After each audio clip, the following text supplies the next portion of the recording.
Shalom, shalom, shalom, shalom. Que Dieu nous bénisse, que le Dieu d'Israël, le Dieu d'Abraham, d'Isaac, de Jacob, le Dieu des 12 tribus, soit avec chacun d'entre vous. Bienvenue sur la chaîne des secrets spirituels de Jérusalem. Abonnez-vous afin de ne manquer aucune vidéo importante. Car chacune des vidéos présentes sur cette chaîne peut vous sauver la vie ou sauver la vie à l'un de vos proches. Aujourd'hui, nous verrons les morts en cascade en fin d'année. Quelles sont les causes et les conséquences? Comme j'ai l'habitude de le dire, nous allons tous partir de ce monde.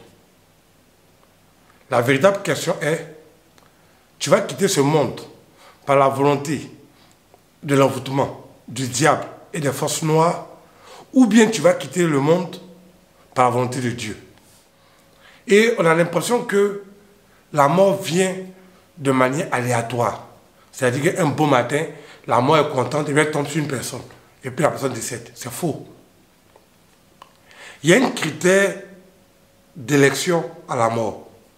Et pour être élu à la mort, il y a des critères à respecter pour être élu à la mort.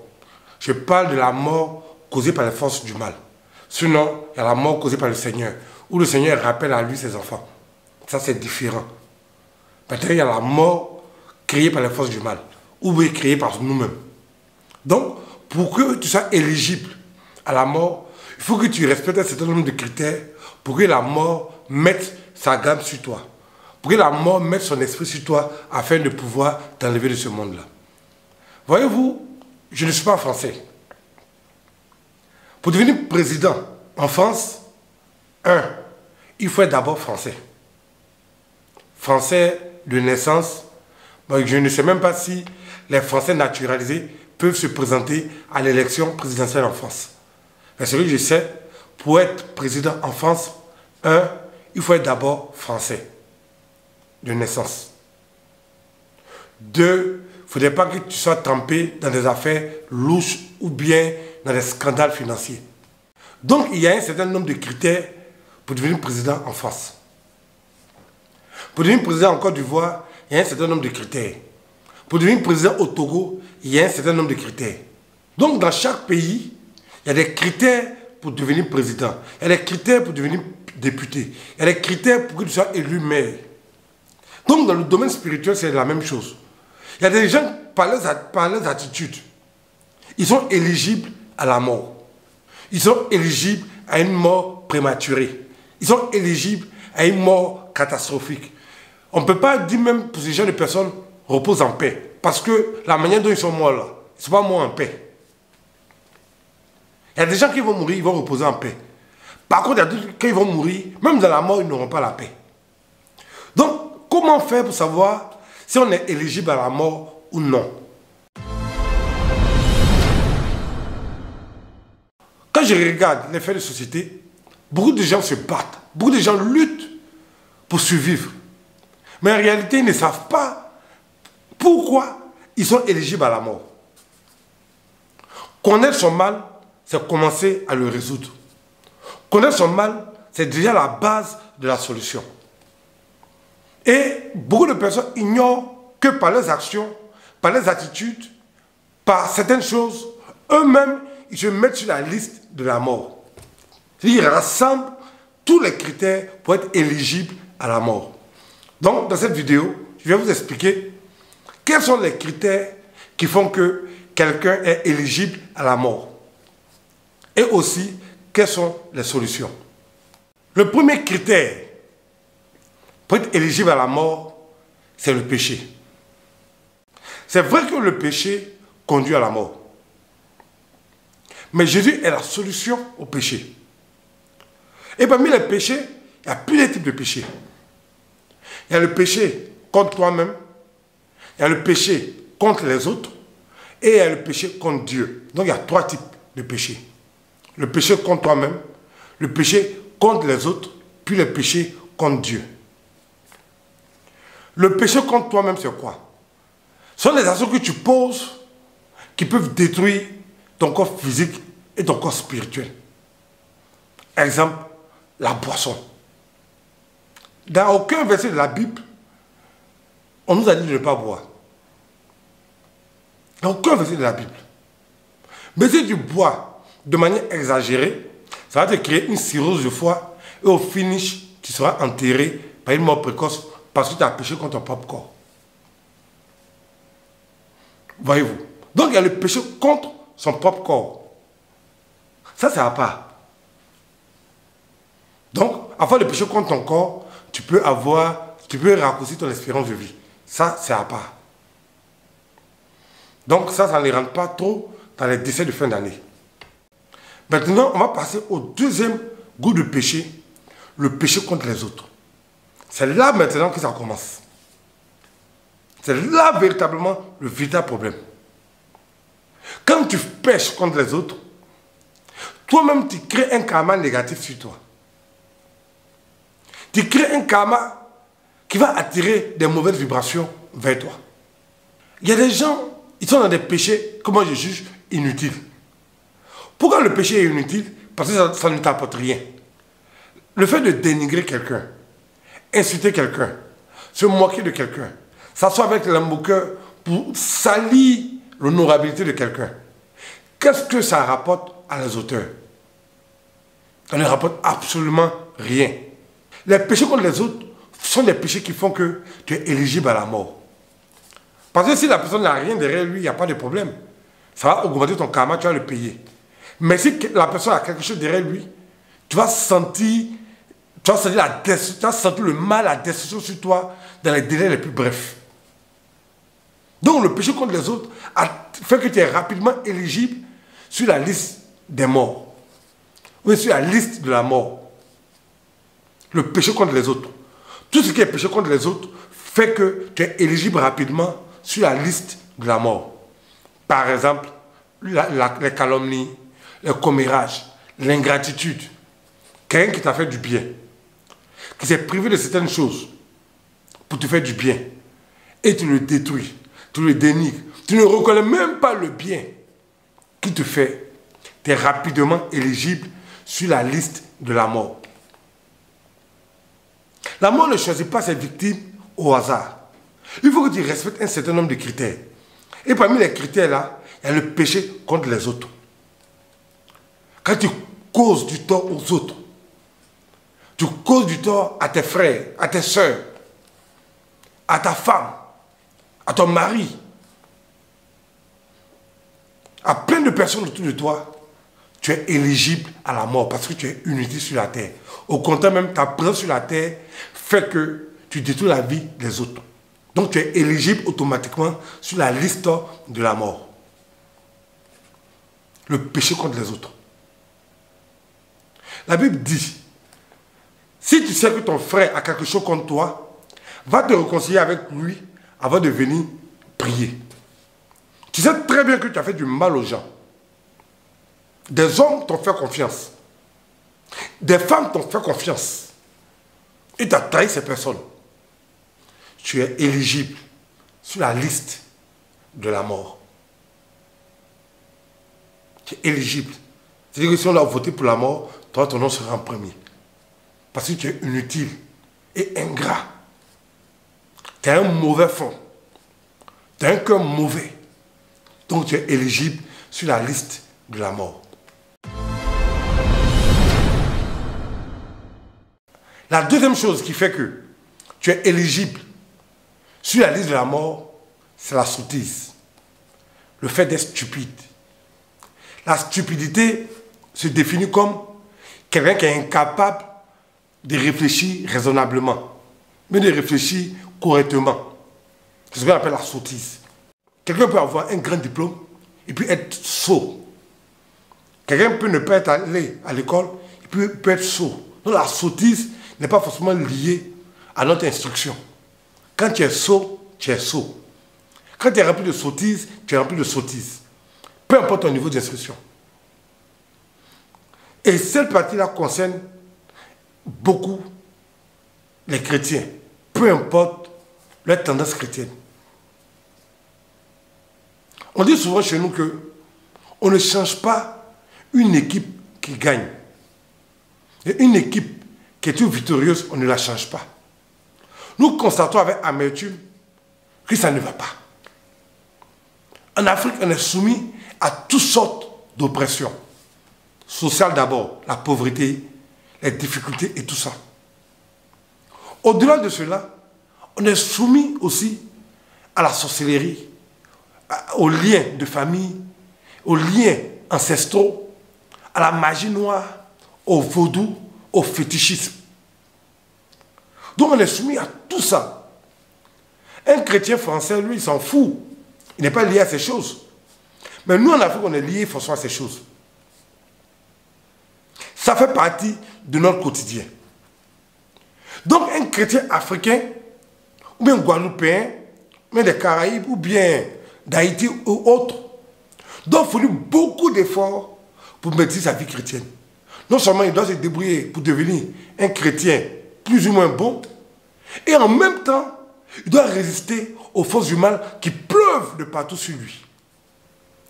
Les chrétiens africains sont conscients qu'ils sont environnés d'ennemis. Les chrétiens africains savent qu'ils sont environnés par le mal. Mais très peu parmi ces chrétiens-là prendront leurs précautions pour éviter d'être la cible, mais la victime de ces forces du mal.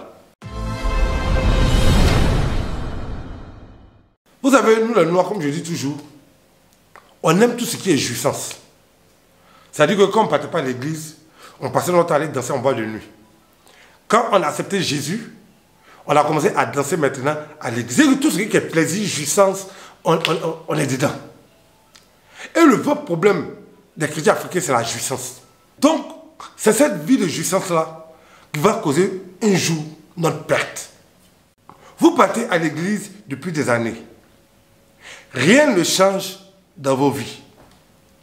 Toutes les promesses qui sont écrites dans la Bible, noir sur blanc, tu ne vis pas ces promesses-là. Et puis tu te convaincs, vraiment la stupidité et la sottise, tu te convaincs que ta souffrance est liée à Dieu. Que non, c'est une épreuve. Quelle épreuve? Quelle épreuve? Dans la vie, il y a deux choses. Soit tu es béni, soit tu es maudit. Il n'y a pas son milieu.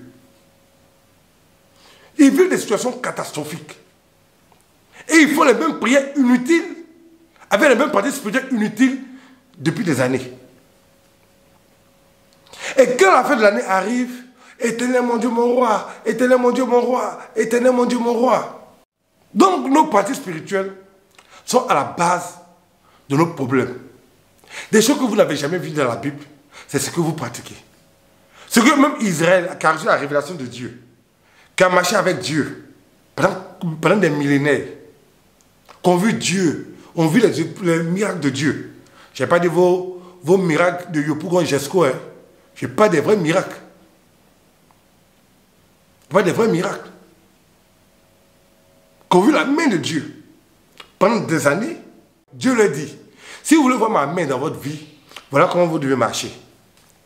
Les chrétiens africains, eux, ils disent, ils créent eux-mêmes leur doctrine, qui colle sur la Bible, puis ils pratiquent un christianisme sauvage. Les chrétiens africains, au lieu de suivre les recommandations du Dieu d'Israël, prennent une Bible, ils inventent les doctrines, c'est-à-dire les pensées de leurs grands-parents, leur imagination, ce qui leur semble bon, ils collent ça sur la Bible, et puis Jésus est vivant, mon Dieu est vivant, mon roi est vivant, alléluia, vivant, alléluia, amen. Pour ça, nous danser sauvagement dans les lieux de culte. Nous allons parler maintenant des loges sorcières et mystiques, c'est-à-dire la sorcellerie, l'envoûtement, et puis certaines sectes religieuses. Beaucoup de religions inspirées par Satan demandent des sacrifices de sang en fin d'année, dans la période de octobre, novembre et de décembre. Donc pendant cette période-là, ils font ce qu'on appelle la récolte des âmes. Donc, tu n'es pas protégé correctement. Les gens pensent qu'il s'agit de répéter le nom de Jésus comme une poésie ou bien comme un slogan. Et puis par magie, Jésus apparaît pour les défendre. La Bible dit, ne vous y trompez pas, Ce qu'un homme aura semé, il va le moissonner aussi. Donc pendant la récolte des âmes là, lorsque tu es éligible à la liste de la mort, vous savez, la liste de la mort là, tout le monde a accès à ça. Tout le monde a accès à la liste de la mort. Quand je parle de tout le monde, c'est-à-dire les forces du mal ont accès à ceux qui sont éligibles à la mort.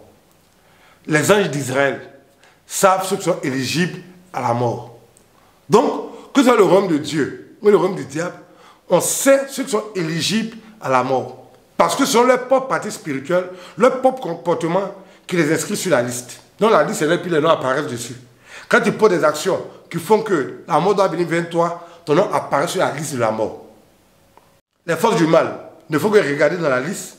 Ceux qui les intéressent, ils vont commencer à les prélever pour en faire leur sacrifice de fin d'année. Peut-être que depuis des années, les gens essaient de t'envoûter, les gens essaient de te mettre la main dessus, mais ils n'y arrivent pas. Parce que tu as invoqué l'Éternel, et puis tu as eu des comportements qui ont fait que ton nom n'est pas inscrit sur la liste de la mort. Tu n'es pas élu par la mort à cause de ton comportement. Et les comportements bons que tu avais l'année passée, cette année-là, tu refuses de pratiquer des bonnes attitudes. Automatiquement, ton nom qui n'était pas sur la liste de la mort va être élu sur la liste de la mort parce que tu respectes maintenant les critères de la mort. Donc, c'est toutes ces choses-là qui font que nous sommes éligibles à la mort.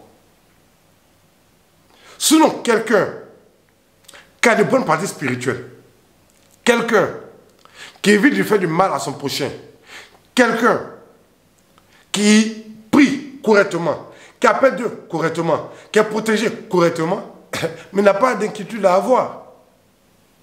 Parce que son nom ne va jamais apparaître sur la liste de la mort. Donc, en face de tous les dangers auxquels nous sommes confrontés, il y a des solutions aussi à ces problèmes-là. La première solution à ces problèmes, la base, il faut faire toujours une bonne purification et puis un bon désenvoûtement. Parce que l'envoûtement va te pousser à faire des actions que toi-même en état normal tu ne ferais pas. Quand l'envoûtement va te pousser à faire ces actions, alors toi-même sans te rendre compte, tu vas toi-même inscrire ton nom sur la liste de la mort. Tu seras éligible à la mort. Donc, la base de toute chose, d'abord la purification et le désenvoûtement. La deuxième chose, quand tu fais une prière, tu dois faire face à l'Est, comme les Juifs, comme Daniel, comme Abraham, comme Jacob, comme Jésus, comme Jacques, comme tous les apôtres de l'Éternel. Tu dois toujours prier face à l'Est, car cela est une recommandation de l'Éternel. La Bible déclare que la gloire de l'Éternel vient de l'Est, vient de l'Orient. L'Orient, c'est l'Est. Voilà pourquoi même les musulmans, avant de prier, ils font face à l'Est pour prier. Mais les chrétiens, au lieu d'apprendre à connaître leur Dieu, ils passent leur temps à danser dans les lieux de culte, pour regarder les fesses des femmes, pour savoir qui vont marier par fausse prophétie.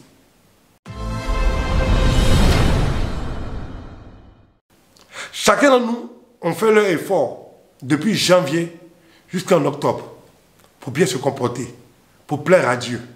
Mais malheureusement, nous sommes des êtres humains. Souvent, l'envoûtement nous a poussés à faire des actions qui ne sont pas bonnes. Souvent, la chair nous a poussés à poser des actions qui ont fait que notre nom est inscrit dans la liste de la mort. Nous sommes devenus éligibles à la mort à cause des actions et l'envoûtement qui nous a poussés. Nous sommes éligibles à la mort parce que des sorciers ont décidé de nous détruire, de nous anéantir. Nous sommes éligibles à la mort parce que nous avons fait des choses, peut-être involontairement, mais qui a fait que notre nom est inscrit sur la liste de la mort. Donc nous ne sommes pas infaillibles.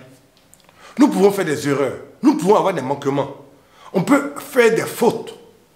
Et puis sans s'en rendre compte, on est éligible sur la liste de la mort. Les sorciers nous inscrivent aussi sur la liste de la mort. Les forces occultes, elles aussi, nous inscrivent sur la liste de la mort. Donc on devient éligible à la mort. Voilà pourquoi il est important de prendre des précautions spirituelles. Surtout en fin d'année. Donc, les kits de fin d'année. 1. pour la purification spéciale. 2, le désenvoûtement spécial. 3, la protection spéciale. Et 4, le retour à l'envoyé spécial. Dans les kits de fin d'année, je tiens à préciser, ne sont pas pareils que les huiles ordinaires. Elles sont doublées de puissance et de force. Ce n'est même pas les mêmes emballages. Les huiles de fin d'année sont conçues essentiellement pour la fin de l'année. Essentiellement pour la fin de l'année. Vu les tragédies en cascade, vu les problèmes en cascade, vu les morts en cascade, les kits de fin d'année sont adaptés pour terminer l'année en sécurité et commencer une nouvelle année dans le bonheur. Donc, voici une huile de fin d'année. Donc, les bouteilles d'huile de fin d'année, les huiles d'onction d'Israël de fin d'année sont différentes de celles que nous utilisons tout le long de l'année. J'aurai le temps de faire un direct là-dessus. Ce que je veux que vous retenez aujourd'hui, c'est que le bonheur se bâtit sur les invocations d'Israël. Les mêmes causes produisent les mêmes effets. Si tu pries comme Israël, tu auras les mêmes résultats.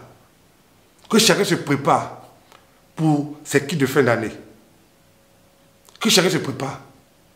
On ne sait jamais à quel moment ton nom a été inscrit sur la liste de la mort. On ne sait pas à quel moment tu es éligible à la mort. Fais ta purification, ton désenvoûtement. Tu établis ta protection avec retour à l'envoyeur. Tu appelles la lumière de Dieu sur toi. Et tu vas rentrer en paix dans la nouvelle année, toi, ta femme et tes enfants. Que le Seigneur nous bénisse. Shalom.